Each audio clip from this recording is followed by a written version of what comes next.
આણંદ મહાનગરપાલિકાના ઢોર ડબ્બામાં એક પશુનું મોત થતાં સમગ્ર હિન્દુ સમાજમાં ભારે રોષ. હિન્દુ સંગઠન અને પશુપાલકો દ્વારા ઉગ્ર રજૂઆત કરાઈ.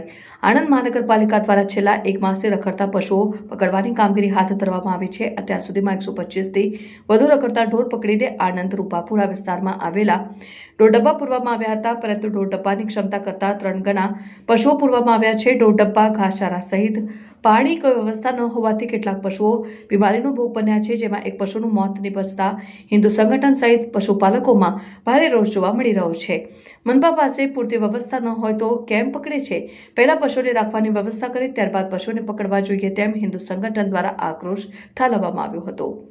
આણંદ મહાનગરપાલિકા બન્યા બાદ શહેરમાં રખડતા પશુઓને પકડવાની ખાસ ઝુંબેશ હાથ ધરવામાં આવી હતી.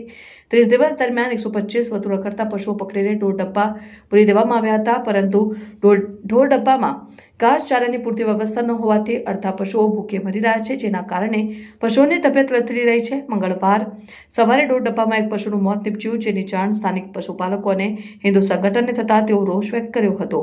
મનપા પાસે પૂરતી વ્યવસ્થા ન હોય તો પશુઓ પકડે છે તે પ્રશ્ન ઉઠાવ્યો. મનપા પાસે ઢોર ડબ્બા વિભાગમાં સ્ટાફનો અભાવ. આણંદ મહાનગરપાલિકા પરિવર્તિત થઈ 1 માસ જેટલો સમય થયો છે, પરંતુ નગરપાલિકા હતી ત્યારથી ઢોર ડબ્બામાં માત્ર એક કર્મચારી મૂકવામાં આવ્યો છે, તે પણ અન્ય વિભાગમાંથી મૂકવામાં આવે છે. જ્યારે રખડતા પશુઓ પકડવા માટે કોન્ટ્રાક્ટ આપવામાં આવ્યો છે, જેના કારણે અત્યાર સુધીમાં 125થી વધુ પશુઓ પકડવામાં આવ્યા છે, પરંતુ સ્ટાફના અભાવે પશુઓને દેખરેખ કે ઘાસચારો આપવો કે પાણી પીવડાવવું વગેરે કામગીરી પર સીધી અસર વર્તાય છે. તેમજ ઢોર ડબ્બામાં પૂરતું ઘાસ પણ નથી, જેના કારણે પશુઓની તબિયત લથડી રહી છે, જેના કારણે પશુઓના મોત થયા છે.